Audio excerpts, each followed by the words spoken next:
This is the second video on the easy to make quilted sewing machine cover.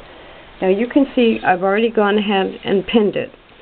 Now here's the inside. You can do this a couple of different ways. What I chose to do so far is pin it so that obviously the color is on the outside, because this is inside out right now, and that this is going to have regular typical seam allowances.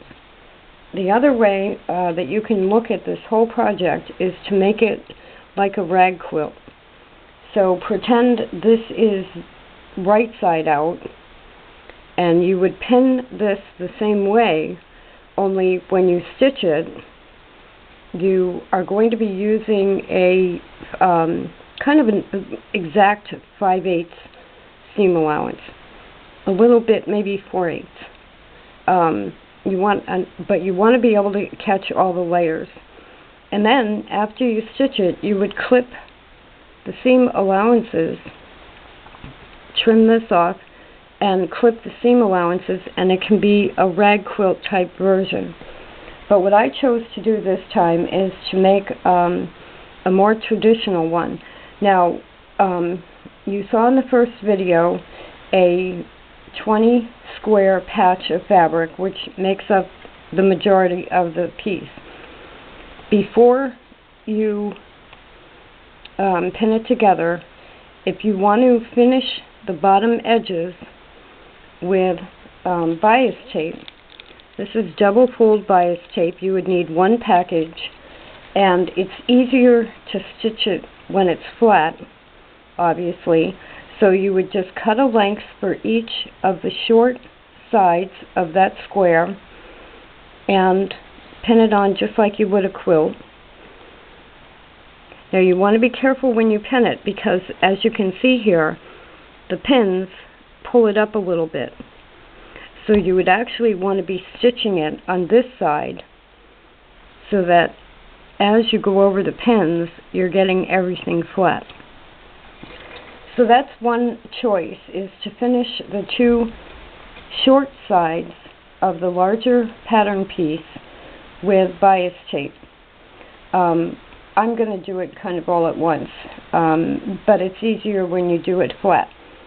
So then you fold that in half exactly and find the center at the top, and then take your one of your 3 square pieces and pin it at the center of the 3 square piece and the center of the folded piece, and then you just pin it in place. So this is inside out, as I said, and you're going to have extra fabric at the bottom. And you saw in the first video that mine is red, white, and blue. So red, white, and then the blue. And again, you can do this a couple of ways.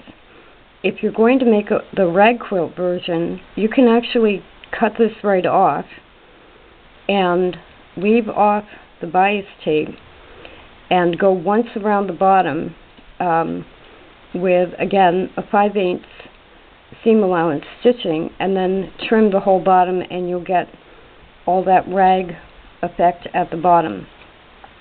Or you can do what I'm doing and pin it right side in or wrong side out, and this actually gives you a pocket on the inside. Instead of cutting this off and feathering it at the bottom, you can pin it up like that, and it gives you a pocket on the inside. The other option I could have done is to turn this the other way, have it in the middle of this, and put a pocket on the outside. So you can do it a couple of ways, with either a rag quilt finish or a more traditional finish. So this is now all pinned and ready to be stitched, as you can see, on both sides. So all you do now, if you're doing it this way or even if you're doing it the other way, you're going to stitch the ends first. So getting this under a machine, you start here and stitch. And at the top, you can see the two corners kind of stick out because you're rounding this off. So you want to stitch so that you actually form a curve at the top. So you would probably want to do it from this side. Start your stitching here and make sure that you're rounding the top. It's just a little bit easier to stay on the rounded side instead of the square side. And then after you get it stitched, and you have to make sure that it all stays in place, after you get it stitched, you can trim these little things off. And so you sew first one side and then the other, and then you're basically done. If you've already attached the bias tape, then this part is already finished. If you folded this up, this is already finished.